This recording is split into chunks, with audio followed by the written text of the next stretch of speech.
Oh, All right. Well, good evening, everybody out in podcast land. This is the Mike.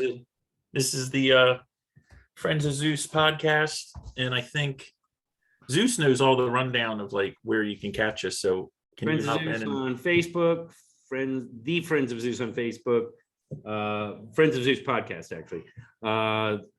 Giants Jack channel, but you can look up the Friends of Zeus on Google and it goes right to our YouTube, which is nice. That's actually nice.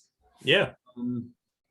And I haven't been on anything with Spotify. I'm in the middle of this semester. If somebody wants to take it over and start doing it, that's great. But otherwise, it's probably going to be slow rolling. Is it just time consuming to get it uploaded, or what? It's not even that. It's that you got to download it to your computer, make it a local file, and then you can drag it over to the web-based client.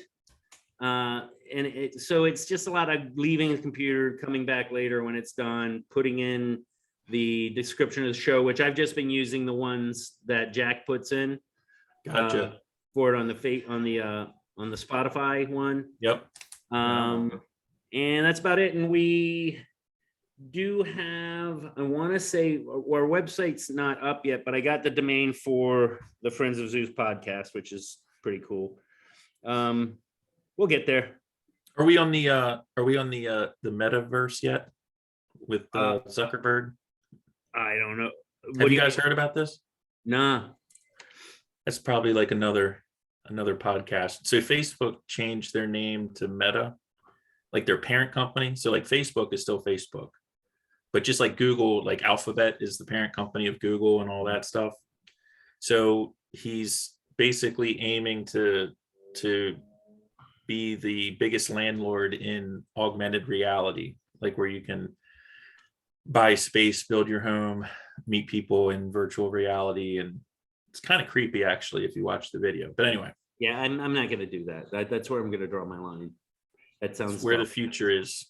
Yeah. But we're old, Mike. So we And- don't have to. I know. And technically, if we base it on this episode, there is no future. Well, I'm not saying Yeah. that there is going to be war. Okay, so let's get into today's topic, and I'll get to it in a roundabout way.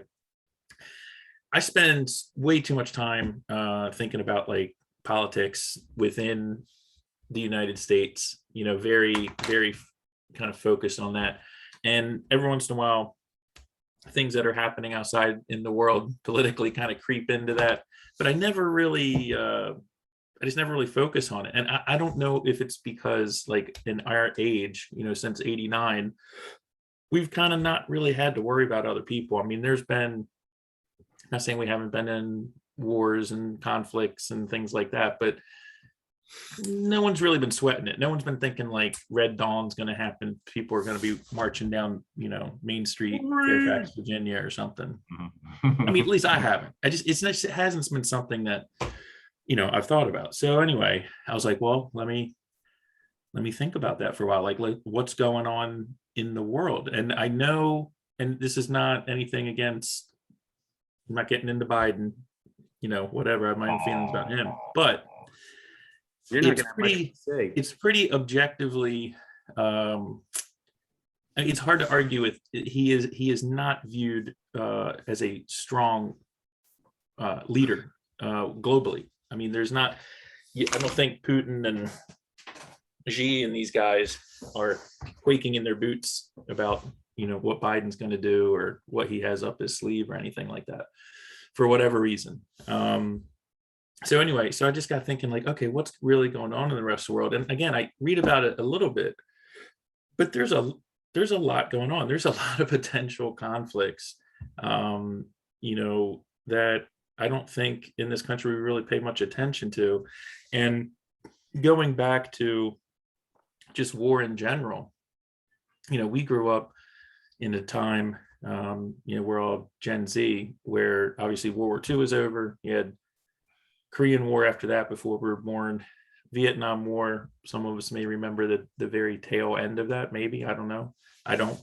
And then global war on terror, but whatever, man. I mean, that's not the same. I mean, when we think of war, I mean, thinking of like troops going at each other, tanks, airplanes, sea battles, like we really haven't experienced anything like that. What about And except for Star Wars. And so I think part of it, again, just reading in and kind of seeing where threats are. And this is where I was getting at before the episode with Jack, like the different types of war. That type of war may just be over. So, you go back in human history and you had, whenever armed conflict or conflict started, hand to hand, and then getting into tools and weaponry, and war for resources was a big thing. Humans fighting over resources, tribal lands, things along those lines, slaves, whatever. And then you get into the like say the Civil War, Revolutionary War. You get into the 20th century, you could make the very strong case. I mean, World War One and World War II were about a lot of things, but they were really resource wars. I mean, well, and a lot of wars were.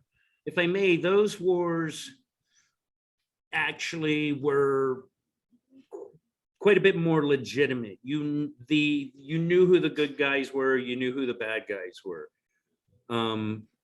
There was clear lines as to what was wrong, especially with World War II. I don't know a whole lot about World War One, but World War II was clear. Genocide. Yeah, we got to do something about that. What's that? I mean, Germany was also taking over other countries. Like they had expanded their empire and they were attacking our allies that we had made. Yeah, clear lines as to the awfulness that was going on. World War One was really the first big major war where we had machinery. I mean, Gatling guns, tanks, mechanized warfare was kind of like writ large, mass casualties, trench warfare, things along those lines. Bombings, airplane bombings, blitzkrieg, all that. But I'll get in. I've got some slides here. I was going to say it's interesting to note also, as far as Americans dying, neither of those wars had nearly as many deaths of Americans as the Civil War. The Civil War dwarfs all of our wars. I think I heard something like I now 700,000. I think what I heard was that we lost more Americans in the Civil War than all our other wars put together. Yep, that's could true. be wrong on that, but that's true. Yeah. Well, think about who was fighting and dying. I mean, well, it was all. Yeah, they're all Americans. Yeah. So again, even in our conversation about this, we're still kind of American, U.S. centric. That's where we're from. That's our experience. That's our grandfathers and our great grandfathers and our history books. That's our experience. I mean, there's wars throughout the history of humanity that we don't know anything about. There's wars that really no one knows anything about. So anyway, looking at this, and again, 20th century, look back at how war, if you want to use the word advanced, over the 19th century, over the 17th. I'm sorry? No, I'm tapping out for 1 second. Okay. But over the different centuries, and then it just got me thinking, so we're in the 21st century, we've got all of these kind of asymmetric things going on in the world. We don't have Soviet Union, United States. I mean, China's kind of rising, has risen. Some say has pretty close to surpassing us or will surpass us. You still have Russia out there. You've got Iran. You've got Saudi Arabia. You've got India and Pakistan. You have all the stuff that's going on in South America. You have, Europe fairly quiet, within their borders with each other. But you have the entire Russia-Ukraine situation where, NATO is trying to bring Ukraine into NATO and Russia's like, no. So all these kind of things going on, and we're not dictating things the way we used to, and Russia's not really dictating things the way they used to. So it just got me thinking, like, I know, everyone knows war is inevitable. I mean, there is no utopia. Like, it will happen again on a big scale. And I just started thinking, like, what that's going to look like. I'm sorry. I disagree. Oh, okay. What's up? And because all the great empires, you know how they won, how they became the great empires? It wasn't actually through a great deal of bloodshed. It was a war of assimilation. The Carthaginians, I think I've discussed this with you before, but most of it is you get in there and you have babies with them, you start businesses with them, and then you become part of their microcosm, and not as much blood is shed, nearly as much as the shock and awe, shoot them and kill them. That's reserved for atrocities. I don't know that anything right now is there yet. I mean, yes, there are bad things going, but I don't think that we're close to a world war, large scale violence. I think I feel like everybody's kind of separating into their own little, we're going to stay over here, you stay over there. If anybody's going to do it by assimilation, I actually don't even think it's China. I think it leans far more towards some kind of assimilation with Eastern Europe, the Soviet Union. I feel like, honestly, that's where our worries are. But again, they're not going to be worries of violence. They're going to be worries of, hey, when did this happen? And I tend to agree with you, Zeus, and that's where this really started getting kind of interesting. The more I started kind of just reading stuff, and again, this is very random. There's no through line on this. This is just, it's like throwing darts. Okay, so I just went through and I examined a few things that are going on right now, and these are all current events. Hey, Mike. I don't know if you guys have heard about the China testing its latest hypersonic missile. Yeah. Hypersonic missile technology has been around for a while. Hey, Mike. I'm sorry. Mike, Yeah. I'm sorry. Can you see if Mike is there? Because he said he's jumping in. I don't see him. He would be popping up here on the. Yeah, I'm recording actually, so Okay. I don't see him right now. Okay. So, right? I'm sorry. I was asking Jack if you sent him the link. Yeah, I did. Okay, so again, Jack, you missed it. But I was just telling Mike, because he's talking about large scale war, lots of violence, all that, and I was telling him I tend to lean more towards war of assimilation, that less bloodshed, but massive tyranny at some point. More of our deaths will come from revolutions, from people fighting within the wherever they've been taken over. To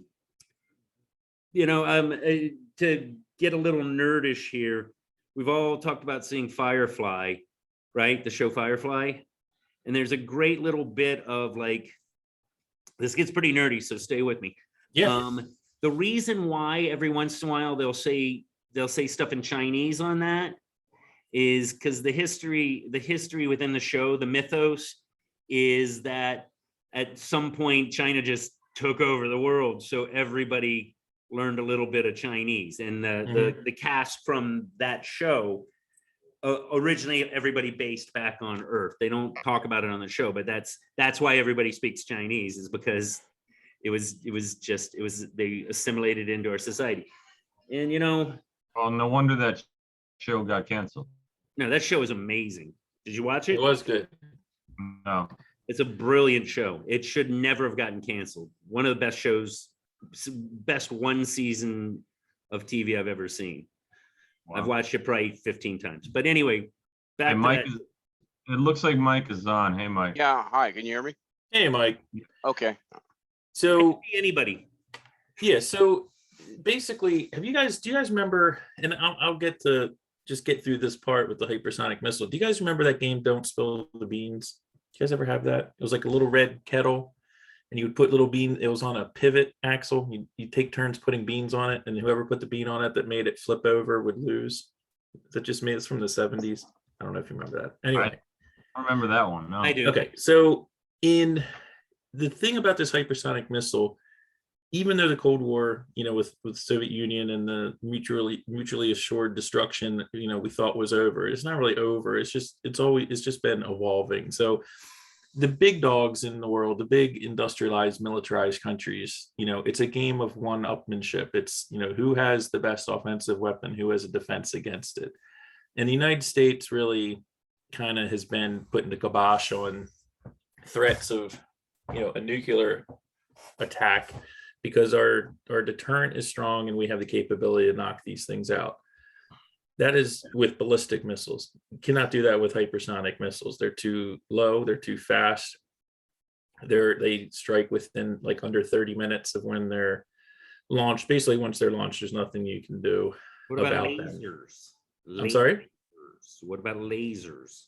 Maybe, again, it's an arms race, literally. So, who knows? But we're in a period right now where these things are the dominant force. And the reason why China launching its missile was like such a big deal is, although this technology has been around, we have one that's, this is saying 15,000 miles an hour, whatever. Once you get up, to these speeds of like 10,000 miles an hour, they're pretty impossible to shoot down, but there is some capability.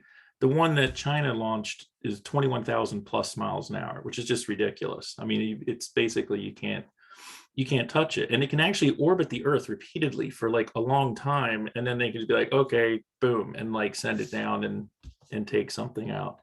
So the fact that they've been able to do this, and in all intents and purposes, in our government was caught off guard. We did not realize that they had advanced quite this far with it. So we don't have a way to defend ourselves against this thing. So anyway, I'm just saying this idea of the big dogs like having this arms race, that's still happening, even though the Soviet Union is gone. That's still going on.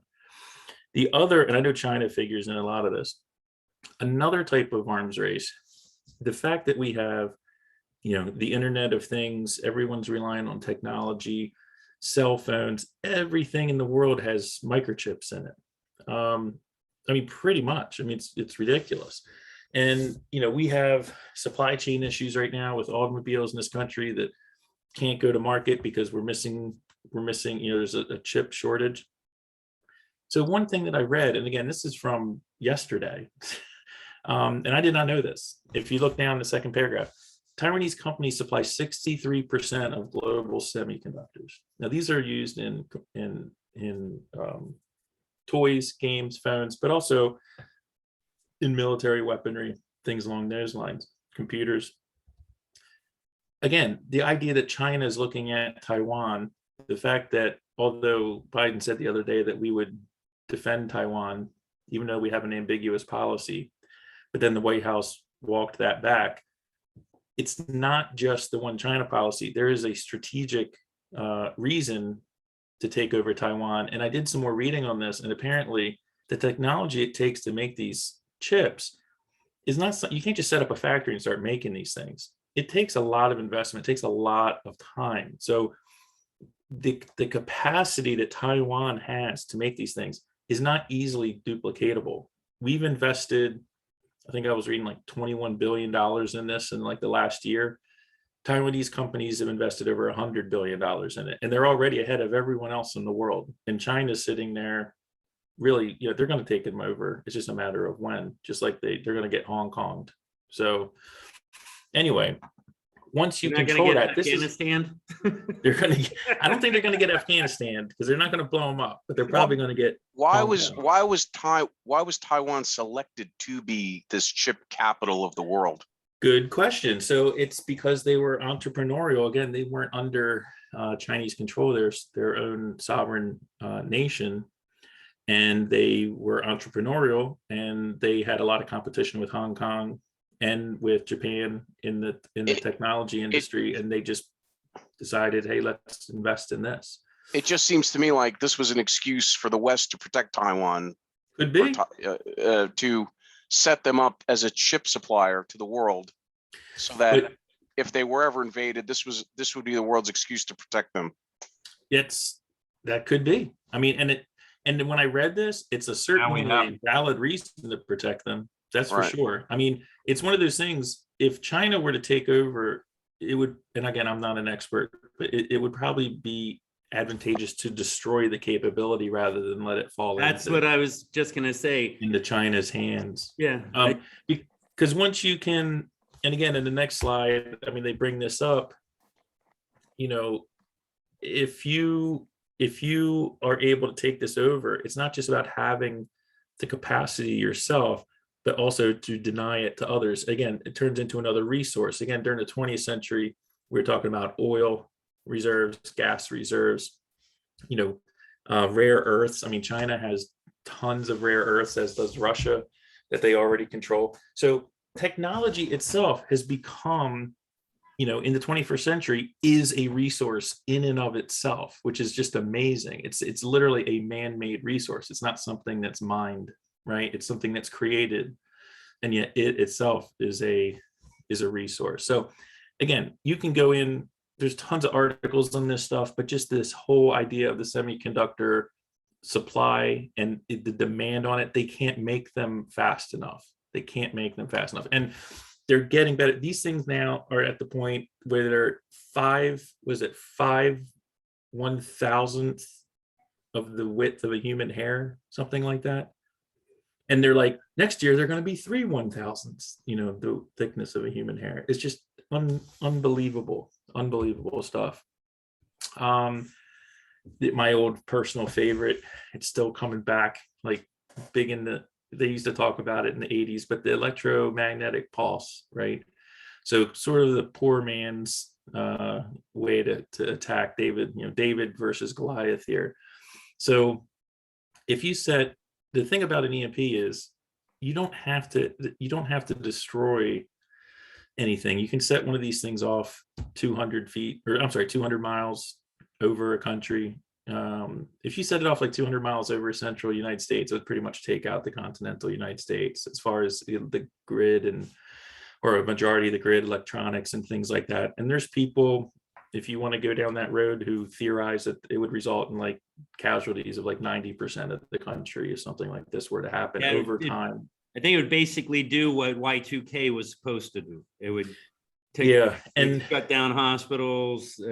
But I mean, you keep in mind also nuclear missiles. When a nuclear missile goes off, it sets off an EMP as well. Correct. And China has made and we have versions of nuclear warheads that are specifically designed to create large EMPs and not necessarily be destructive themselves. But yeah, I mean, you're talking about, I thought about this the other day. I was waiting in line at a gas station. Hey, Jason. And I was like, what if all the power everywhere, like in the entire East Coast, went out right now? Like my car couldn't work, water wouldn't work. Like what in the hell? Like I've got my canned potatoes and green beans from COVID, March of 2020 that I bought from the grocery store. So I'd be good for like a couple days maybe. But anyway, again, whole other type of, and again, thinking about this, I don't think this would be the attack, but it would be something that would be in conjunction with other things. And again, I'm not just talking about versus United States. I'm just saying as humans, we have this technology now. India and Pakistan. I know almost nothing about this conflict. Not much. I know about Kashmir. I know these are both nuclear powered countries. They've been at it for decades. And then they've gotten close to launching a few times. If you read into this, like more than I realized over the last 20, 25 years or so. The interesting thing Um, about those two is I know people from both cultures. I mean, I'm in medicine, and there's a large population of both in medicine, and none of them are hostile towards each other.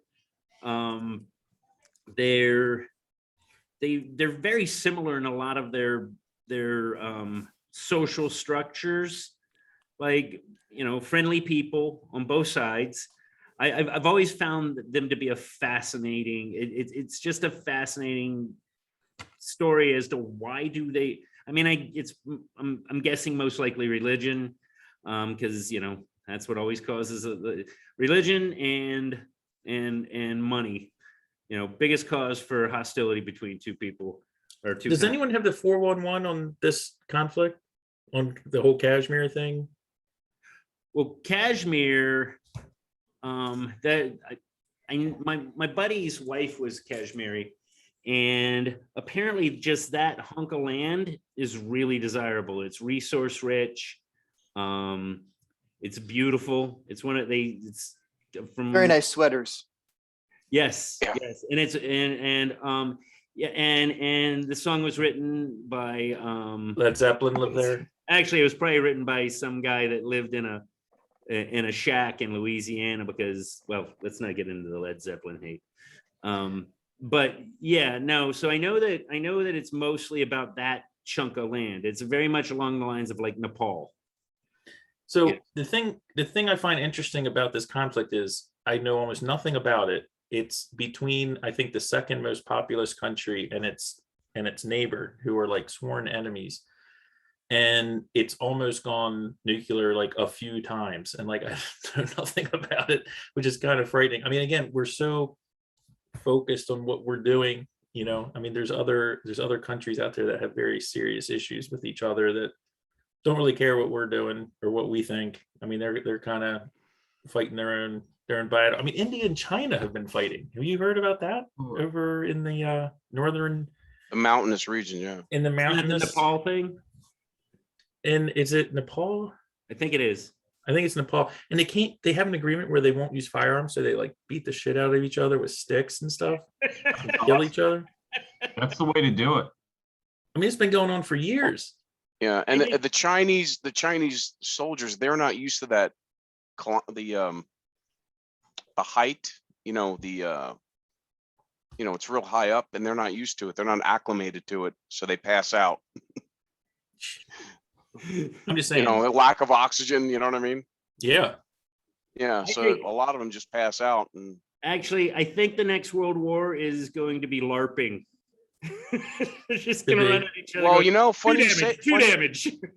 funny you say that, because you know there's a movement in China called lying flat amongst the young generation, where they're refusing to work, and you know, I can get down with that. well, yeah, because they Refusing to don't work? want to have these factory jobs where they're making nothing, you know, killing. Jack Ma wants a what is it, the 9 to 9, 6 days a week. It's called the 996 rule. So you work 9 a.m. What is it? Yeah, 9 a.m. to 9 p.m. 6 days a week. Jeez. Okay. Yeah, and that'll kill you. Yeah, That's I what threw he- myself off a Apple building too. Is he Oh, and proposing- guys, just interesting fact here. Guess how many nuclear bombs have been detonated since they were developed? like even for testing? Yes. I'm guessing more than 6. It's hundreds. Okay, you ready for this? Yeah. 200 in the United States alone, 215, total 528. Yeah. Underground 815, a total of 1,528, giving a grand total of 2,056. Wow. Well, You know, I told you it was more than 6. Does not include atom bombs of Hiroshima and Nagasaki. Wow. 2,056, that's a lot. well, jumping back onto that EMP story, Yeah, my it's- understanding is I don't really understand the specific threat unless it's highly targeted, like EMP, because I mean they've known about it for decades. Mhm. There's a treaty, right, preventing low low Earth orbit detonations, specifically because you only need one to take out an entire nation, right? So, Correct. like, what exactly is that? Is the threat there? So Is it- as nations like say North Korea that has the technology to launch ballistic missiles, they're not quite at the hypersonic level yet, but the fact that they have that capability, it is a low tech attack that can be very devastating and devastating even on a small scale, and devastating in conjunction with other things. And it's an easy thing to defend against unless one gets through. But once it happens, it's, there, most things that are crucial in our country, like military grade stuff, it's shielded, and a lot of companies shield their stuff. But if you're just like a Joe Schmo, like your iPhone is not shielded, most of the grid isn't shielded. I mean, it would cause mass hysteria. so that Go ahead. that article is about about China, but it's not really so much about that as it is more Correct. North Korea or a smaller nation. Right. Okay. These are high altitude, 300 miles up type detonations that they would go. That Who knows really, what it's going to do to the ozone? I mean, well, they say like if one were detonated 300 miles up, like you probably wouldn't even hear it. Well, I mean, it wouldn't- they did this in Operation Fishbowl and Dominic Yes, in the 50s and 60s. Yeah. it was starfish, I think. No, Fishbowl. it's chocolate starfish. Operation actually. Well, the Operation Fishbowl and Dominic, those are the two, as far as I know. Yeah, it's to answer your question, Jason. I think it's an old thing, but there's more countries that are gaining this capability that again, it's like a David and Goliath sort of thing. There's an interesting way to look at this, in that most of this technology was not started here, short of Al Gore creating the internet. But most of it we received from the countries that we're now worried about. Is it crazy to conceive that maybe they were working on this technology and providing us with these things that we would become dependent on, so that at a later point they can just deprive us of. I've gone down that rabbit hole, man. Yeah, I mean, the more you're dependent on something that is centralized, the easier it is to pull the rug out, right? I don't know. I think what Zeus was saying was that the underlying physics was really advanced by Einstein. So I think he's blaming the Jews. Thank you, Jason, for that. Wow, you are so insightful. Well, I'm good at No, guys, reading we can between the stop now lines. because this one's going to be taken off the air. That's all right. So Hitler was trying to save us. one thing that I'm just pointing out Jason jokes a lot, folks. is is the dates on these things. This is all very current. This is, I tried to get, I'm not trying to go back years and years. No, this is scary.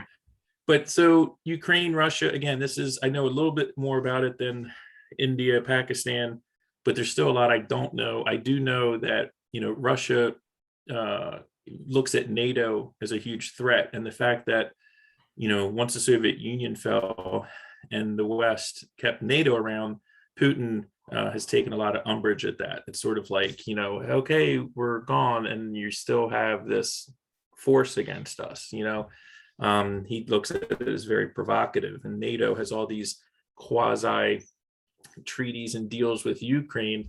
If Ukraine were to be accepted into NATO, Putin would take that as an incredibly provocative step. So I don't know if he's trying to take over Ukraine as a precursor. I don't know all the ins and outs of it, but these two countries have been they've been doing the Sharks and the Jets thing, West Side Story for a few years now. Crimea, all that good stuff. And this one I just threw in because I talked about it the other week, but just kind of frightening. So the Metalhead episode of of Black Mirror from 2017, and then Never this saw this dog one. here, whoops, from Boston Dynamics, that now someone's figured out a way to put a machine gun on it. This is what we have now, you know. I mean, it's like fiction, reality, and again, just warfare in general. My view, I really think, and at the beginning of the episode, we were talking about, Zeus said, well, I don't think we're going to have these big armies going against each other and these conflagrations of countries going head to head. Yeah, you're gonna I have an think it's army of really- drones and droids that are gonna Yeah. just It's going to be a lot of mindlessly cyber. killing. Yeah, I mean, you could have one kid with no conscience, or these will be automated with AI, and they'll just go out and mow whoever, whatever, you know. I mean, it's scary.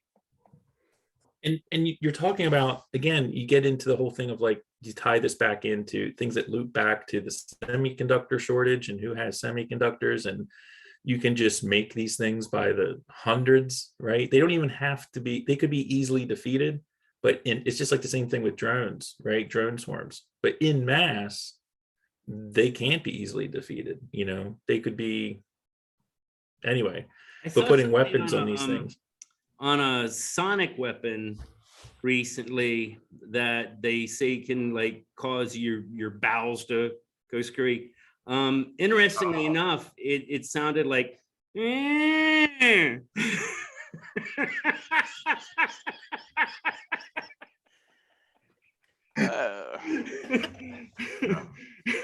Have you heard it, Jack? Yeah, I have. Yeah, That was pretty good. Yeah, I was this close to shitting my pants that night.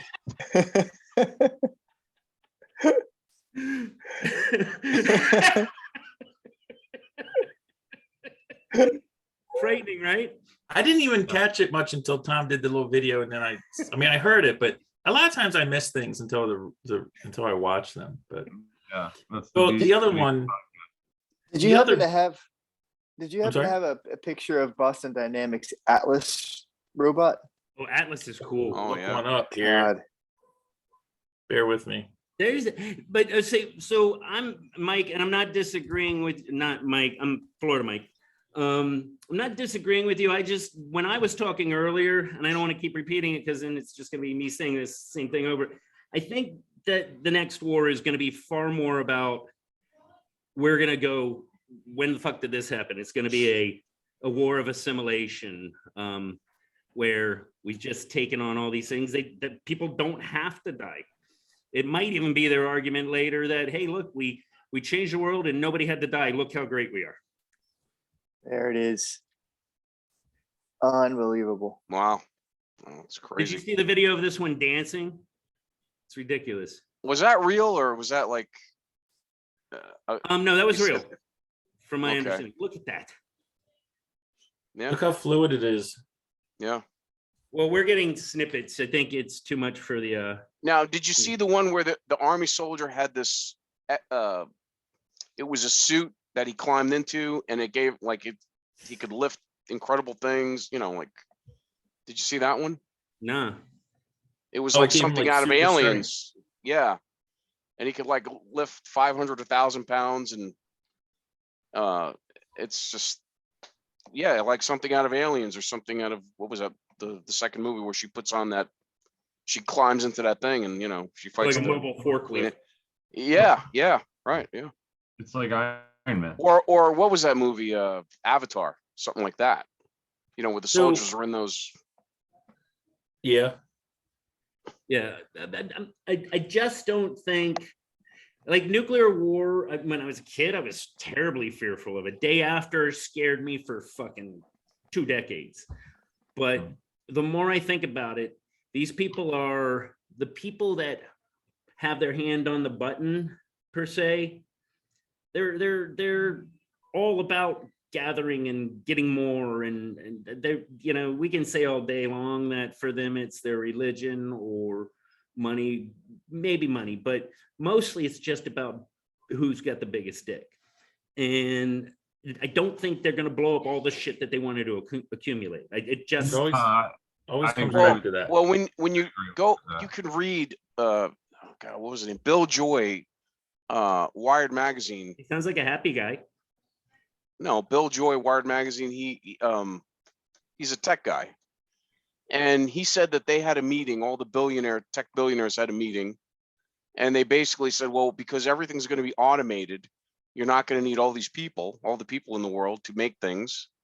You know, everything's going to AI and robotics. What do you do with all the people, that don't have jobs? And basically they decided to get rid of us, Yeah, so that there's a surplus population. Go read it. It's in Wired Magazine. You wrote it. Wired Mag, Bill Look- Joy, and you could read it. Look at And George China, Soros, man. people like, yeah, I mean, they've got a lot of people that they're like, well, there's too many people. they got too many men. well, Because wasn't there some admission recently by like the board of directors of all these different billion-dollar companies over in Europe, where they said they basically admitted the new world order was going to have to do with drones and automation, and you'll own nothing and you'll like it. Carl Schwab said you're gonna basically, own nothing and like it. And they want to put people into 600 square foot micro apartments. Right. And how are you gonna have a family if you're in a micro apartment? Okay, 600 square feet or 500 square feet? No, I mean, it's crazy. Well, I think- the population generation has already gone down in this country. Like that's the fact. It's gone. It's dropped. And the big lie is, well, there's not enough resources. And if you ever go on Google Maps and look at the Oh, yeah. Earth, there's more land. I mean, there's so much land. You could keep zooming in and out of Earth, going up and down, and you'll never hit you could just keep going up and down, zooming all the way out and zooming all the way in. You'll never hit a town it's like, you know what I mean? You have to look for a city or a town or a village. I saw an interesting concept story of a mega city in the future that was, if you consolidated the entire population of the world into one city using today's technology, nothing super advanced, mile high skyscrapers, today's technology. And it ended up with a mega city. I don't know how big it was. I don't remember which state it compared it to, but one US state, and the entire rest of the world could be wild. Wow. I believe it. It's a big think- planet. I think with You mean everyone living in one big city? Yes. yeah, And If you what- could- if you- Okay, For this. okay. When I think of something like that, I think of something out of 1984, and that's what they want to do. Whenever you see these movies, like I don't know, Judge Dredd, they always have these mega cities where it's overpopulated and people are living in filth and squalor, and that's really what they want to do. They want to take the people who are alive that they haven't gotten rid of. And you can watch the movie Metropolis. It's basically turn us all into cyborgs and robots, the ones who are left. Right. I think the one thing with technology and with the robotics and things like that is a game changer, and just in this century versus before, and it's already happening with CRISPR and gene splicing. I mean, people that are doing biohacking in their garages and stuff like that. I mean, the technology has gotten so advanced that the barrier to entry is very low. So you don't have, I mean, again, back in the 50s or 60s, you had to be the United States or the Soviet Union or some government with like tons of resources and tons of money to finance the development of these weapons. But things that we're talking about, again, robotics, drones, robot dogs with guns, biological weapons, these are things that are very achievable for groups. I mean, you don't have to be a large country. You could be a tribe. You could be a terrorist organization or just an organization. It's these sorts of things I think are going to rear their head, and also the defensive capability. I think I look at stuff that Boston Dynamics is doing. And what a legit, I mean, what do we call our offensive weaponry industry? We call it the defense industry, right? So even though we attack and blow stuff up all over the place, so you're going to have these manufacturers that are saying, would you like a robot to defend your family in the event of blah, blah, blah, blah, blah, blah, blah? You know, are people going to have these things themselves? We already have Roombas, right? I mean, whatever, it's not a Yeah. huge stretch to get, you know, an Atlas with a gun as a sentry in your little plot of land, your little house in the suburbs at night. No, but they're gonna have the robot sex dolls for mass consumption before they have the robot dog with the machine gun on its front.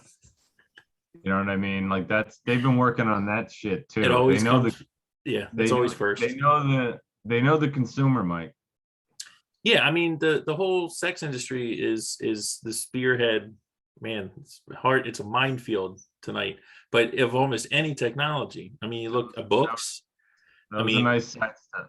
Yeah, I mean, film, the advent of the video cassette, virtual reality, DVDs, like porn, the internet. Porn launched all of that stuff. I mean, porn always leads the way in technology advancements. Yeah. I didn't say that. I mean, that's someone else's theory. Right. The world, the world that they would like to have us be in, and they've made movies and books about, like Logan's Run, The Brave New World, 1984. Well, what else? Fahrenheit 451. Yeah, right. Yeah. I mean, if you think about it, we're kind of going through Fahrenheit. What was the name of that movie? Fahrenheit on the Fahrenheit book. 451.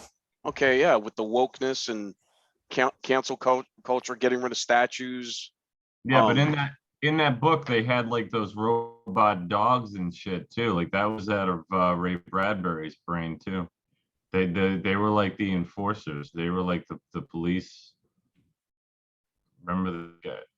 Has anyone read the book? I didn't see Yeah. that movie. I saw that movie a long time ago. I didn't really, when I was a kid. And Yeah, they did a remake of it for HBO. I didn't watch where it. people had to hide their books.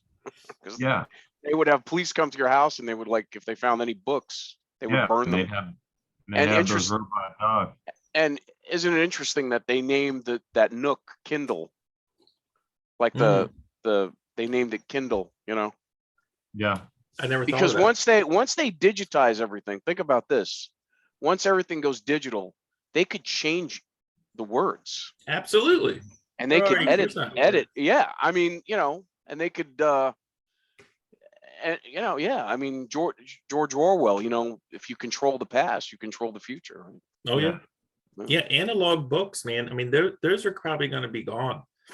They're going to be like people collect 78s on their old Edison talking machines. How about the fact that they're removing manuscript from like curriculum? Like you don't have to learn cursive anymore. That's gonna be like Sanskrit. Like, yeah, it's crazy, and it's funny how everything's going to icons. You know what I mean? you mean like You have emojis, icons. It's a whole different language. Yeah. I think I think it emojis would actually make us dumber. Kids. I mean, am I crazy? Kids don't even know how to carry a goddamn conversation anymore. You know. Yeah, it's a And lot of people- whining. A lot of Yeah. whining. I don't want to get that. Yeah, the world sucks, Mike. It's just changing, man. I mean, it can suck. It can suck a lot easier, but it's not. I don't think it's a foregone conclusion. It's usually better if it sucks harder. Who has kid like Jackie? You've got kids in school that are young, and Yep. my friend. Okay, and you now. My friend told me something that kind of shocked me, but I've seen it on TV. The kids sit in the lunchroom, and they're not allowed to talk. Yeah, Really? that's not at my school. At my Oh, kids' okay. school. Yeah. They're all like crazy. Not mine either. Not to get too far into it, at my kid's school, my little 5-year-old, I told you guys about this, where we basically came home crying because his one teacher was telling him that he had to take a spoon or forkful, put it in his mouth, and then put the mask back over. And I'm just like, What? yeah. We're in a You mean? weird- Well, you mean take a bite and Yeah, then put the mask right back on? I mean, Right. how fucking? I could say it. How Yeah. crazy are these people? How crazy are these people? So, you guys, I think most of you saw the whole Russian guy talking about how they break down societies. It's Yes. frightening. Yeah. Because I mean, I think everything is about overwhelming us right now. I really feel like that was very spot on. I mean, people are now in a constant state of stress. Yeah. And if you really think about some of the problems that are going on right now, some of it's just bullshit that doesn't need to be worried about. But you notice that politics has invaded every aspect of our lives. Yes. You can't go to a baseball game or football game, a basketball game, sports anymore. ESPN is now a political. That's why people stop watching ESPN, because it gets completely political, right? And it's crazy. So I'm going to argue that it's not politics that's gotten into the world. It's the media that has shaped so much in the world. People live and die by something that they hear from somebody that doesn't give a shit if they live or die, because they're making bank. Like the one I hate the most, I won't say his name because I don't want us to get taken off of, but his last name is a citrus fruit. His first name's Don. I have no idea. Oh, come on. Oh, Don, yeah. guys. Yeah. Why can't we say his name? I don't want, because I don't know what happens. The thought police are listening to whatever. Lennon. Yes, John. Lamont. Oh, John Lennon. John Lamont. Don Lemon. Oh, Don Lemon. Dude, he says his name every day. We can say his name. It's fine. I'm just kidding. Don Lemon. Don Lemon. I the pontificating face that he has, I just want to throttle. Don't be racist It or has homophobic. You're a effing white male. But look, it's all Well, corporate. no, I don't like the other guy, the governor's brother. I don't like that guy either. Cuomo. Yeah, Cuomo. My God, that guy's an asshat. They both just sit there and stroke each other at the end of each of their, when one's going into the other. You know, Anderson Cooper is an heir of the Vanderbilt fortune, right? Yep. He's got to be worth like, I don't know, over $100 million. And yet, why does he do what he do? Why does he? Am I right? Am I crazy? I mean, he works a lot of hours. He loves it. Yeah, Daddy didn't love him enough. Yeah. You know? I think for No, some, but also no, celebrity, you get into a lot of power circles when you're on a show like that. Like the guy rubs elbows with a lot of the right people. I mean, there's something to be said for fortune is one thing, but fame is another too. You get the cult of personality going. At least that's what I think. well, money can solve material problems, and you can get a bunch of yes people around you, but most people that are psychologically sound, it's more than just that keeps them going. And you get irritated with everybody saying yes. I would go nuts if everybody just agreed with everything I said. I know, Jason, I have nothing to worry about. Okay. I think that's still happening. I saw that one coming a mile away. Yeah, that was a lob. But the low-hanging fruit, right? Here's what I struggle with, and this is just a thought thing. So, I'm very much pro individual, pro liberty, anti centralized power, and all that stuff, which is great. However, if you look at like the history, but if you look at history, right, that has caused a lot of wars. I mean, people, if you're into watching baseball or football or something like that, you're not watching a football game being like, man, I love football, this is a great football game, whoever wins is cool with me. Like, no, it's very tribal. Like, it's your team, right? Like, I love the Ravens. Hey, is that a Redskins crack? Anyway, I'm just saying, you can be an individual, you can be like tribal, you can be like nationalistic, which I think is a good thing, but like anything else, it's a continuum, right? So you get these in a globe, in a little blue ball we live on, you have all these countries and everyone gets tribal. eventually that's going to lead to war, right? And then you have a totalitarian or tyrannical authoritarian, centralized control. That's going to lead to a lot of death and or revolution and war. So I kind of struggle with that. Like, is it just the balance that needs to be maintained there? I mean, there's no absolute, I guess, right? I mean, are we just destined to be at war at some point? I don't No think matter Yes. what? Yeah, I think we are. I think you have internal conflicts within each centralized system, like you said. And if there was some real new world order, like one, everybody wants globalism and we all should just love each other or whatever, you're still going to have a centralized power group that's not that some people are going to be unhappy with And It's- rebel against. and rebel against, right? There's I this think great, that yeah. I'm No, sorry. There's this I- great video. I'm gonna try and find it. I just saw it the other day, and it was in England, I think, or Spain, during a soccer match or a football match, and like 5 police officers. It was in that video. It was linked to that video you sent, Zeus, Oh, in earlier. And these 5 police there's like a streaker on the field. These 5 policemen all in the thing. They go out and they're like punching the guy, and they got him down on the ground. And then this one like hooligan comes out and like flies through the air and kicks one of the policemen. And then like 10 other hooligans come out, and then all the crowd comes out and they start beating up the cops, and the cops are running. It's hilarious. I was just like, wow, man, like the power of people, right? I mean, I really don't know. feel like our next war is going to be information. It's going to be we don't need to kill anybody anymore. That's a workforce. Why would you kill a potential workforce? What's the You don't- commodity? they don't need the workforce anymore. They don't need that's the work. Yeah. point. Well, the only answer then is Soylent Green. Yes, Soylent Yeah. Green is going to be a thing. Why do you think they don't- want to push this, People. what do you call that, universal basic income? So I'm It's not kind of freaky. I'm not against the idea of a one world kind of thing, but I think it's not really going to happen until we start exploring other worlds. Like Mars. I mean, space race might be the place that we should be focusing on the most, finding a way to live somewhere else and just not be part of this anymore. But, we got no Yeah. claim to that. Yeah, but I think I don't care if we're on Earth or on Mars or There's just still going to be don't. dilemmas. There's no oxygen on Mars, guys. There's no oxygen on Mars. Not a Not whole lot yet. of water either.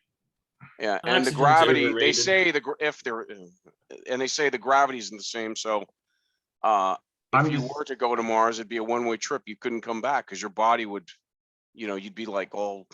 Oh yeah, Well, they say it's a suicide. you- Well, my point is whatever stage, wherever you put the show on, it's the same show. It's meet the new boss, same as the old boss. I think if the space race is not going to save humanity, it's just going to give us a different playing field to do what it is we do.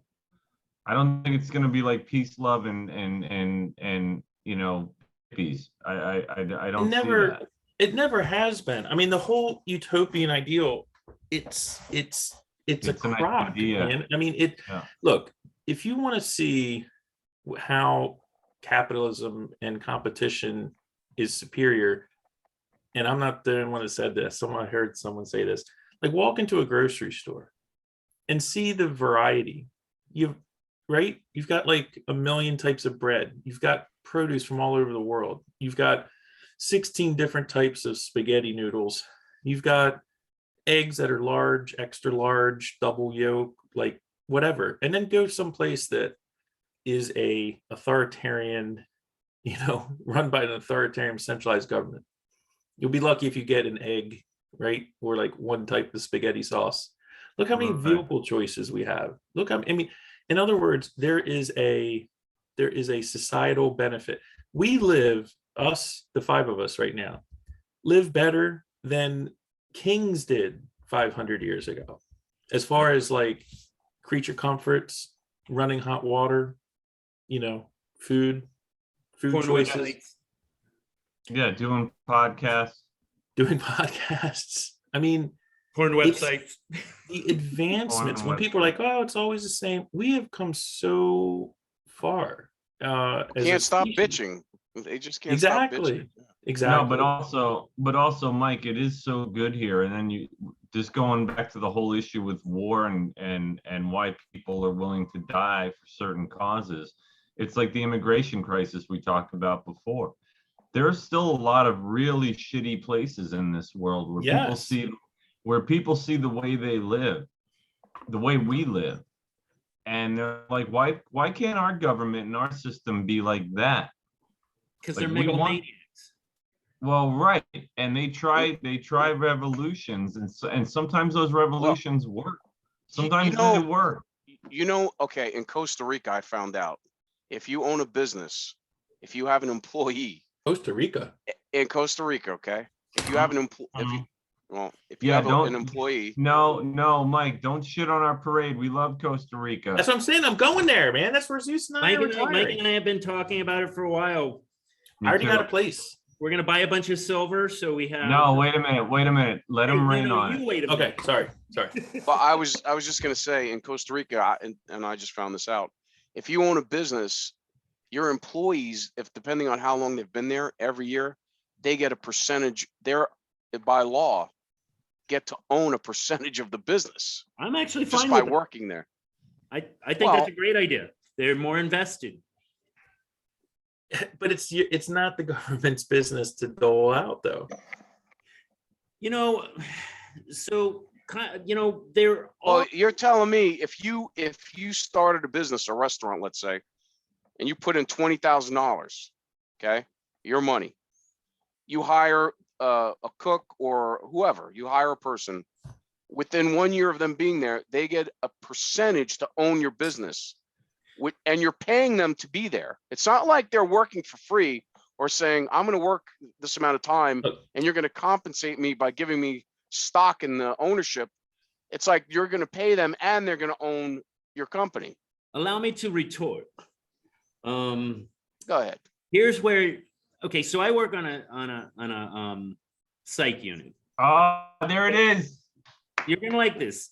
So when I walk onto the unit or when I listen, Every episode. You want to own a piece of it. no, Every episode.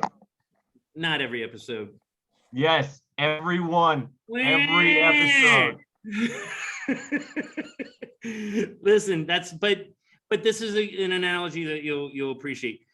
I listen to people bitch all the time about these crazy people that are around them and they got hit and blah, blah, blah, and crying about it. When I walk through the doors, I expect to be hit every time. So if you're in Costa Rica and you don't want to share your company with people that will get a percentage of your company, what do you not do? Don't open a business. You don't open a business in Costa Rica, but that what my point is, But what I'm wait, trying to hold say. on. Well, no. Well, my point is, there's no property. You have less protection. So like you could buy a place in Puerto Rico, a house, leave it for a couple of weeks, come back, and you're going to have squatters in your house. You call the police and they're like, well, sorry, we can't do anything about it. And we're not going to. But see, these are things that, again, if you know that this is what's going, and I'm not picking on you, man, I'm sorry. If you know this is going to happen, though, you can make preparations. This is not something new. If you go to Costa Rica, so you know that they're going to get a piece of your company, so you either start a company with that in mind and do your best to protect yourself with that. You find people, this sounds crazy, you trust, and you do it that way. But the whole And premise if you're worried about leaving and somebody taking it over, What I'm saying is, but if you cannot trust your government to protect your property rights, okay, that if somebody steals it or like, you leave your house, for an hour, come home and there's someone in there, you call the police, say, hey, these people are living in my house, and they say, oh, sorry. Listen, Then that's my point. Politicians take from people what is not theirs. They give it to other people in exchange for power. It's like the definition of politics. So it's just a matter of degree, right? So you know, the people in charge that are making that decision, that's like a policy in Costa Rica, they are taking from Jason, All they're right. giving it to Zeus, and they're Yeah. taking their VIG in the middle, and what they are giving up for their country is innovation, advancement, Mhm. and all That's that. right. So it's a lose-lose for everybody. That's what I'm saying. And then you see all these people that want to come here. That's the brain drain. All those countries lose. Mhm. A lot of these people are smart, okay? And they're the go-getters. And those countries lose the go-getters, and it's like a brain drain and a muscle drain. Okay. Yeah. And then they And get right. then And they now get you're us. seeing, yeah, and you're seeing what's happening in California. A lot of people are leaving California to go to Texas and Idaho and other states. Oh yeah, Austin's the place to be now. Everybody talks about Austin being just as. They'll ruin it. Okay, hypothetical. They're ruining it already. What if you took that system, but the government used public funds, tax dollars, in order to purchase companies from the entrepreneurs who started them, only after a certain amount of time that they've demonstrated profitability, and the employees got a portion of that, particularly based on how long they've been working there. So it's all I something, don't have a something or I don't any have a problem. variation. I don't have a So now- problem with So now the profit sharing. government. So now the government is buying. I've No, got a great- the government is providing the funds for the employees to buy it. So it's essentially It's using corporate subsidies. a form. But anytime you have a third party, be it a government, be it a dictatorship, whatever, deciding winners and losers, that's when everything goes off the rails. I mean, to Michael's example from Costa Rica, if there was an entrepreneur that was like, you know what, I want to get the best people that I can get. So here, listen, guys, if you work for me, and for every year you work for me, I'm going to give you a 0.5% ownership in the company, and then they'll attract those people. And it's great. It's a great idea when you don't have the involvement of unaccountable third parties. That's Mike, the part that's the problem. Are you Because- using like Windows 1984 or something? I saw a paperclip flying across the screen. Oh yeah, no, I got. Well, what if it's not the government picking winners and losers? They're just helping provide the funds. But where are they Because- getting the funds from? Well, Well, let's it's say obviously tax.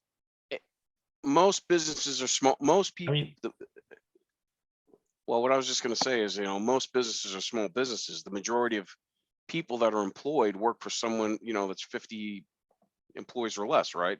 right. Most companies are smaller than they're not big corporations, and they're those companies, those mom and pops, let's call them. They're the majority of companies that employ people. So if you have a restaurant where you have 10 or 20 people working for you, you're going to divvy up. You're going to give each one a percentage every year to the point where what do you own? I'm saying, but it would be your choice. I'm saying, as a business owner, if you made that choice, then fine. That's on you. That's what you I'm can do saying. that. You don't like it, you don't do it. I think it comes down to Right. pick your poison. Yeah. Look, here's I could see profit sharing. I wouldn't have a problem with profit It sharing. sounds like profit sharing to a degree. yeah, that's what it is. It's profit. Well, sharing. no, because at the end of it, if you were to sell your business, your employees would get whatever percentage that they would See, have. To me, though, that I actually, you're selling me on it more and more. I like the idea of inspiring innovation. This sounds like if you do this, you're Yeah, gonna, but you're not an entrepreneur. You work for someone for a living. That's the difference. But it's not just about inspiring innovation. I mean, here's the cold reality of it. It's about inspiring drive. new things that are actually better. They have to win in the marketplace. It's not a feel-good thing of like, I want to inspire someone to do something cool. No, you want to inspire someone to make something that's better than what other people are making because it benefits everybody there. We're not in business for people's self-esteem. I mean, that's a losing game. And to get to the point of like government picking winners and losers and regulations, look at OSHA. Okay. OSHA's a great idea. We don't want to have 5-year-olds working in factories. We want to have things that are safe. We don't want to have like fires where the exit doors are changed so people don't leave to go have a cigarette or whatever, and then they all die. I get it. But look what in 2021, the president of the United States took OSHA and used it as a mechanism to try to strong arm and mandate people get adults get a vaccine by using OSHA as the vehicle for that. So Right. Totally I mean, unelected. yeah, I mean, it's it's everything's a continuum. Like I said, it's entropy. Everything decays. Power brings more power to itself. It's inevitable. You can't stop it. All you can do is put bulwarks up to try and slow it down. OSHA is a great organization until it's making me get a freaking injection in my arm or I lose my career. I mean, I don't know when that started. So back to the Topic. Back to I'm gonna just a silly way of looking at this. What kind of end of the world do you want? I'm going zombie apocalypse. Slow zombies, though. Jason and I were talking about this earlier. I want slow zombies. I don't want those fast ones. I want slow. The biological stuff literally scares the holy crap out of me. The Well, robot dogs. Yeah, I mean, scare they're me. making chimeras, right? You've heard about this. Oh no, you gotta tell me. Isn't that They're like doing- ancient Greek? Yeah, they're doing their genes. We could look this up. I mean, they have gene spliced human cells with animal cells, and I mean, they've even released salmon with scorpion DNA into the wild. You can't make this up. They should make Wow. salmon with horses, and it'll just be these little tiny salmon. Well, they've got huge. goats. Okay, there's a company where they've gene spliced the spider silk into goats, so that the goat to make bulletproof vests, so that the goat milk has spider webbing in it, and they're going to try to make bulletproof vests out of that goat milk. I think that's a bad idea. Yes. Ah, I think- nice. I think that's dangerous. Yeah, I mean, I do. But we could go back and talk. This may be another episode, but that humankind is in fact genetically engineered by people up there. You mean like Came from outer Anunnaki or That what? Anunnaki and Yeah. those guys? Yeah. Oh yeah. So here's something The I fallen heard. angels. Yeah. No. I heard on Ancient- Rogan recently. This was Ancient interesting. Civilizations. The Huh? Nephilim. Yeah, this is That's when The And that's in Genesis 6. You could read in Genesis 6. It says they came down, they lusted after women, and they took whichever woman they want, and they interbreeded and bore giants. I mean, You Well, guys there don't is a know it, whole- but when he there- said Nephilim, Jason and I, our eyes perked up because there's this game that we've been playing for like a year and a half. And what's it? that's what Is it called Nephilim? No, it's called Diablo 3. Oh, It's like crack in an Xbox. ah, But he said Nephilim. I looked at Jason. I thought it was like he was in the room with me. I was like, right? Yeah. well, there's a book called The Book of Giants where it talks about this. It's called The Book of Giants. I was kind of reading it online, and there's it says that 200 of them descended, and each one took all kinds of animals and plant life and crossbred their DNA to see what they would get. Like, so each whatever these things were, took a frog, took a fish, took a whatever, and then gene spliced it or whatever with their genes to see what they would get. That sounds a lot like what Zeus does on a weekend. Right. Is that right, Zeus? Yeah. Even Yeah, I try and breed with every animal. yeah, he's trisexual. He'll try anything. Sometimes they call me Mr. Hands. Okay, if you guys didn't get that, just type it into the old Google. Mr. Hansy. Yeah. I mean, some of this stuff sounds interesting. Actually, Inova is doing a whole, they've got the largest gene splicing operation going right now, right in the center of Merrifield. It's like massive. They are the leaders in the industry as far as all this goes. And like, even if you go to their building, I went there to get my COVID, vaccine, and like you can't go anywhere, Oh, no. Right, yeah. right? You went and got your vaccine injection from a place that does gene splicing. That explains a lot, Zeus. I've got some genes I No. need to No, patch. it, I'm it gonna was bring just them the over there. available real estate. It was it's part of the hospital. It's just Okay, sure. Okay, did you get it? Did you get the vaccine? I just got Yeah. it like Me? everybody else. I didn't look at where it was being done. And so far I haven't sprouted any wings. Okay. Which would be It was so- kind of a joke. It was a joke. No, it wasn't. So here's the thing, and looking at Zeus's background with Mad Max there, it's like, do we just assume that it's like dystopian future? Like, do you guys see a future that's not dystopian? Is it, or is it just a matter of time? I think this is the dystopian future. It's pretty good dystopia. It's just not pretty and fun like Mad Max or Walking Dead. I really There's like a- the Walking Dead It one. shows you. Okay. There's a channel I Yeah. like, you guys should check out, and it's basically this guy talks about the reset, or that there have been many resets in our civilization. And that basically, after a reset, there's like buildings melt. It's pretty, and you guys should look up star forts, that there are star forts all over the world. What does it mean? Yeah, what is a starport? Like, what's that? Ticonderoga is a star fort on the Hudson River. And it's an old past civilization, which is basically probably us, humans. And, but those star forts are, like I said, they're everywhere. There's one in, I don't know if you guys have been to St. Augustine, Yeah, Oh yeah, that Spanish fort. the mission. That's, Yeah, no, well, no, it's a star fort. The way it's shaped, it's shaped like a star fort. But if you guys Google star forts, and do on the image, it's unbelievable. They're like crazy. Star know. Forts. I'm gonna definitely look this up. Yeah, no, to that, I don't know about all that.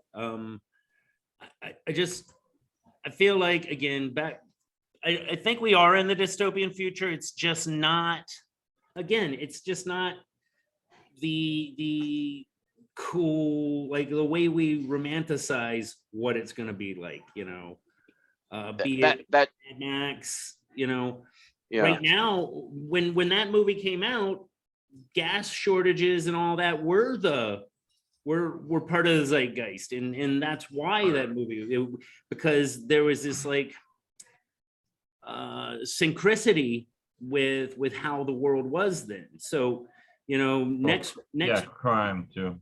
yeah, next movie we see that really hits us is Matrix, where we're all a workforce or batteries. Like they tap into I think What was the TV one? The nuclear war. day after. The day after. Yeah, that one really was scary. Yeah.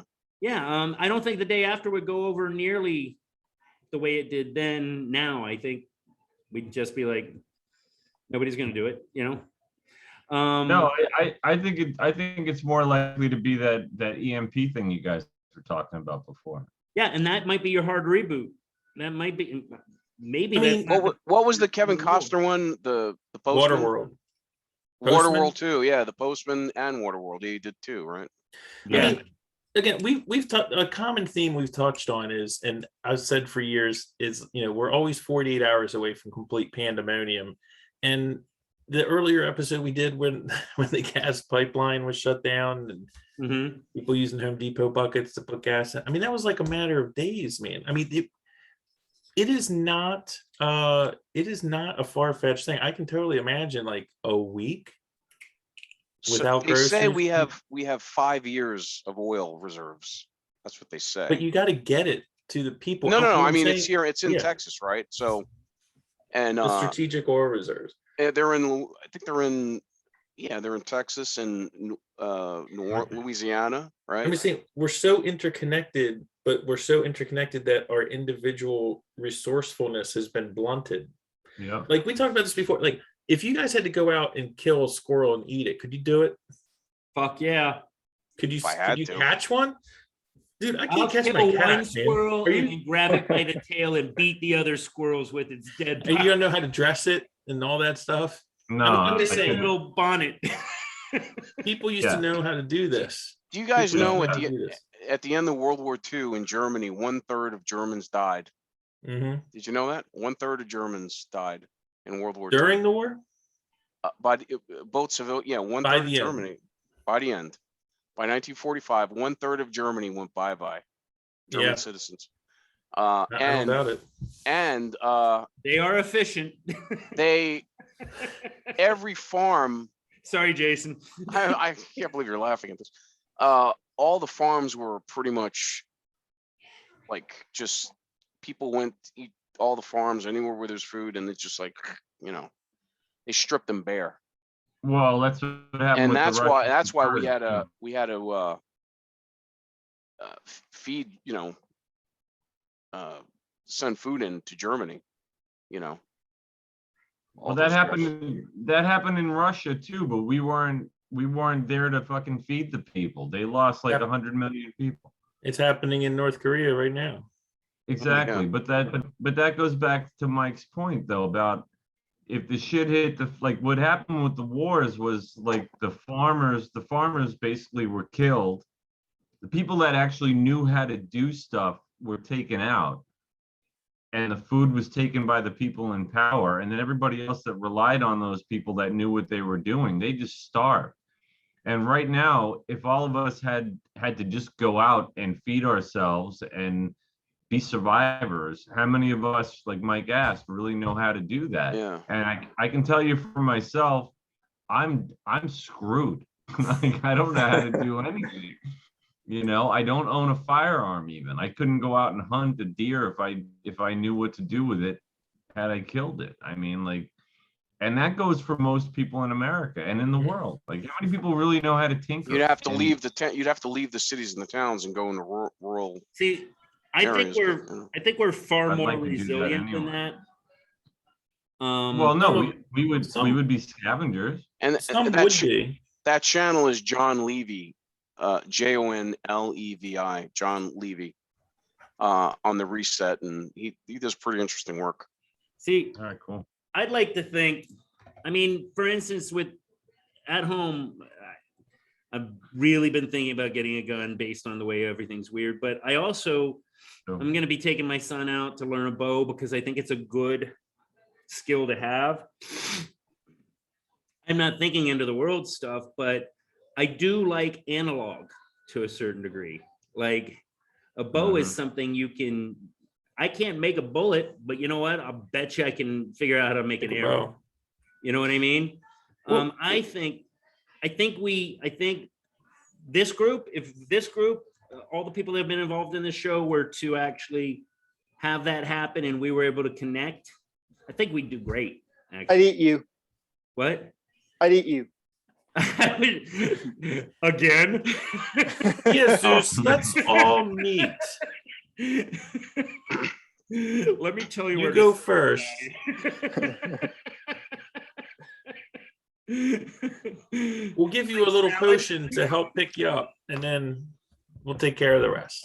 No, but I mean, but just look at our little microcosm. If all the people that were involved in this show were stuck in this situation, I think we'd do okay. Here's the I'd thing. be dead. I'd be dead. Well, thing that yeah, people we were don't gonna use consider- bait. I think, I've put a lot of thought into this and just role played stuff. I think the thing people don't consider is when scarcity hits, and you've seen it in snowstorms and the gas pipeline, and in New York when they lost power for 48 hours or whatever. There's going to be some element that's going to be like freaking out, and they're going to stick someone up and rob them of something, and then everyone's like, it's over, man, and then everything is just off to the races. It's not like everyone keeps their cool. That's not what humans do. Humans lose their shit quick. And also, Mike, some of them keep their cool, but they're waiting for something like that to happen. Yeah, Then they can just go do what they do. The thing with technology that's amazing to me, and again, another reason that Kaczynski it's a tragic story. because It is. he really pointed this out. People think that like the advancement of technology is like a zero-sum game, like it's just a benefit, but there is a cost, like everything else in life. And the cost is we don't know what the weather is going to be tomorrow. We can't hunt a squirrel and know how to eat it. We don't, I mean, all these trappings that make things seem so much more civilized and so much better. There's you lose something in the transaction. Yeah. I mean, not as a person, not individually necessarily, but as a society, as time goes on, there's definitely a cost to it. Yeah, We're it's more so fragile. Yeah, it's funny though, like when you do read the manifesto that you referenced there, there's a lot of wisdom in that guy's crazy rantings, quote Mhm. unquote. But it's so funny, like his mission to save the world from this, mechanized society that he thought was going to be was so like, I mean, how could you be so smart and that's your solution? Yeah. Like, I'm gonna one at a time find these like board of directors guys and capitalists, and I'm gonna mail them shoe boxes. Yeah. Like, But he wanted to get that manifesto out. So, yeah. Remember, that was his big thing. He wanted that published. Yeah, but talk about a backwards plan. It's like, yeah, you're gonna get it published and everybody's gonna laugh at it and throw it away and refuse to buy it and read it. Yeah, if he would have made it. Blow up a few people and all of a He sudden was- they're interested. He was Yeah. basically like a mathematics rock star, and then calculators came out, Yeah. right? And that's what set him off. If he would have made it to the YouTube era, he would be like, a So star. he started all his stuff right around the Manson time. Like he went and disappeared himself right around then, if I'm not mistaken. I think it was later than that. I think it was later. But He went to Afghanistan. It came out. I didn't know that. Kaczynski? Yeah. He went to Harvard. I know that. Well, he was probably tapped by the CIA, and that's what I heard. That he went That's to. where I was actually going with this. Yeah, he was tapped by the CIA, and he had missions in. Was he something to blowing do in people up with shoeboxes? No. I don't know, but I mean, it's kind of He just mailed a bunch of. He tried mailing a box to Osama, but Osama wasn't falling for it. Yeah. Hey, Teddy, we need you. Yeah. We need someone with your unique got an idea. capabilities. Teddy, we need you in Afghanistan. Yeah. So there's this book called, I think it's called Chaos, that came out not too long ago. And it's about that whole Manson period. And apparently the CIA was all intertwined with the whole Manson family. Like they were part of like LSD tests and all this other stuff. Like there was more to the story than Well, and that taps into Laurel Canyon and how all the rock stars, Jim Morrison, all the rock stars of the 60s and 70s, mamas and papas, all their families, all their, I should say the fathers, were all in the military and military intelligence.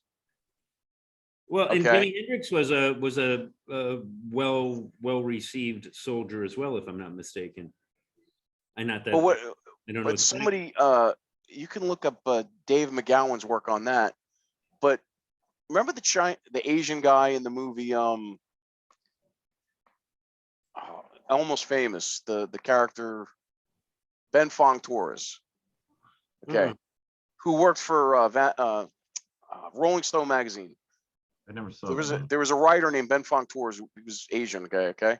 Well, I read an article by him where he couldn't understand. He's like, wow, this is weird. He actually wrote, he goes, look at all these famous rock stars that their parents are like in the military industrial complex. And he didn't put two and two together. Like maybe there's something to that. Yeah, but Like isn't Frank Zappa's father. Okay, you have Jim Morrison from the Doors. His father was an admiral in the Navy, and he actually ran the Vietnam War. The Navy's part of the Vietnam War. I don't know where No. it connects though, because these were all counterculture guys. These guys were Well, all that's the fucking myth. establishment. That's what Dave McGowan he wrote a book called Laurel Canyon, and he died. He got cancer and died. He basically spells out that all those people in the counterculture, that was a psyop. Okay. With some That's a spicy meatball. That's a lot to. yeah, we'll have to do a conspiracy episode. We This is absolutely. kinda- have to Yeah, do. Dave McGowan. In fact, he died on November 22nd, the same day as JFK, Hmm. and he got a look at- fast look at- acting. Look at Michael. Huh? Michael's face. I'm looking at Michael's face. No, And I'm just, Lincoln had an I, assistant named Well, no, a lot of people speculate that he Kennedy was had an giving. assistant named Lincoln. Well, no, I was just, I'm just Don't- teasing. you Go know, ahead, what's Mike. his, the reggae guy, Bob Marley. Bob Marley. He died, right? A friend of his that had ties to the CIA gave him boots, and he put the boot on, and there was a copper. Hello? oh, here. can you see? There was a piece of copper in the boot that pricked his foot. And 30 days later, he was dead of cancer. Put- It's better to Is that- prick his foot than foot him in the prick. Wait a minute. Is that the Ed Can we remove that 209? one? That's RoboCop. I know it's the Ed 209. Ed 209. What a fine machine he was. Oh, he's gonna riddle somebody with bullets right now. Advanced robotics, man. Yeah, way to get back on track, Mike. Sorry. Yeah. All right. Well, I think we're petering out. yeah, Am I wrong? So, yeah, I mean, again, it's we've I been didn't on. know exactly where to go. Last with it, but- question. Okay, I Yeah. told you guys my favorite. I want zombie apocalypse into the world. What do you want, Mike? If you got to Which pick. one? What? Wait to end. Oh, let Mike go first. You mean I have to, that the world's gonna end? Yeah, you get to pick how it's going to happen. I don't want to flood, and the Bible says the earth's gonna be scorched in the end, so it'll be a fire end. No, what do you want? I'm going for more survivable. Thinking Yeah, like I Deep don't- Impact, man. Like you get like 3 days notice. Well, I want it to be quick. Boom, done. I don't want Oh. any misery. Just whatever's gonna happen, let it be. Boom, blink of an eye. There'll No, be misery. Yeah. I want there to be a complete end to technology. Like I want to take I don't want zombies necessarily, because that's just like, why would I want that on top of just people and having I'm to thinking about survive? the people that I could get back at. Oh, yeah. No, I would just Like- want that I'd want that EMP thing to happen so that I had to learn how to be a scavenger and a hunter Armor. and get some weapons and have a shot. I'm with But I'm with Jack. I'm with Yeah, Jack. Yeah, on but that one. I think in all of these scenarios though, we're all equally fucked in real life. Well, Well, that's a bad if- attitude to start you- out with. if you look at the theory on these resets, there have been at least 12 resets where we've reached the pinnacle of technology, and then there was a reset where everything went back to like the Stone Age, or Ancient lost- civilizations. well, no, basically where we had the technology that we have today and even greater, but that we lost it, and then it was preserved in vaults, and the elite always had it, and they would release it when they Mhm. needed to. Right. Maybe we figure out a way to not have a big crazy war, right? That would be Yeah. ideal. I mean, That's what I'm talking about. World wars didn't come about until the banking system came about. Well, Before also that- until we had like boats and airplanes too. Yeah, but Michael Gray, and again, I'm doing it to you. I'm not trying to, but there were world wars. We just didn't call them world wars. The Carthaginians, the Romans, These were local, but these were local. Persia. These were local wars. Yes, but no, Carthaginians swept through like half the world. And for Genghis what Khan? it's worth, that Genghis was the Khan. world then. You know what I mean? This America was very underpopulated at the time of those wars. One would assume. The So- Vikings and the Packers. Vikings. I mean, so there were, for lack of a better term, they were world wars. That was their world. They were attacking everything in their world. And then the Romans came around and they conquered the Carthage. And the Romans and right? the Carthaginians are both really good arguments for the assimilation thing, because they didn't, it took decades for them to do it, but they damn sure did it. You know what I mean? Like, what, Rome ruled the world for like 300, or that part of the world, 300 years, right? It was like a Some say ridiculous 1,000. amount of time. I thought it was Right. more. So, yeah, so when we say World War, I don't think we can base it on banking systems. I think it goes much further back. I think it's back to religion, love, and money. Those seem to always be Resources. wars. What? Resources. Yeah. And so to wrap up, I mean, again, like the whole topic, the episode, it's really to look outward, like look at the rest of the world, what's going on. There's a lot. I mean, there's a lot going on in this country, but you know, Yeah, we're you What? remember in like Jurassic Park where the water's on? Of course you do. But that's what I've been feeling like lately, is I'm seeing the water. I Oh, feel like something's gonna happen, whether it's The the end of- T-Rex is coming. Yeah. something's gonna happen. I would have said that it was Dana's idea, but last episode for Halloween, she basically scared the fuck out of me with her evilness. rotten eggs. Yeah, she's a bastard. Hey, take it easy. What'd you say? So take it easy. I love her.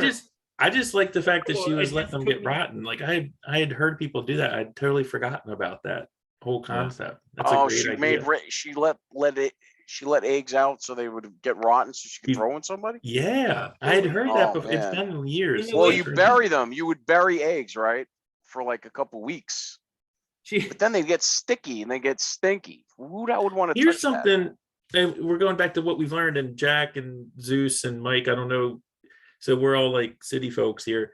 Do you know, like, if you just take an egg out that comes out of a chicken and you can just like put it on a shelf and it'll stay fine for days and days and days?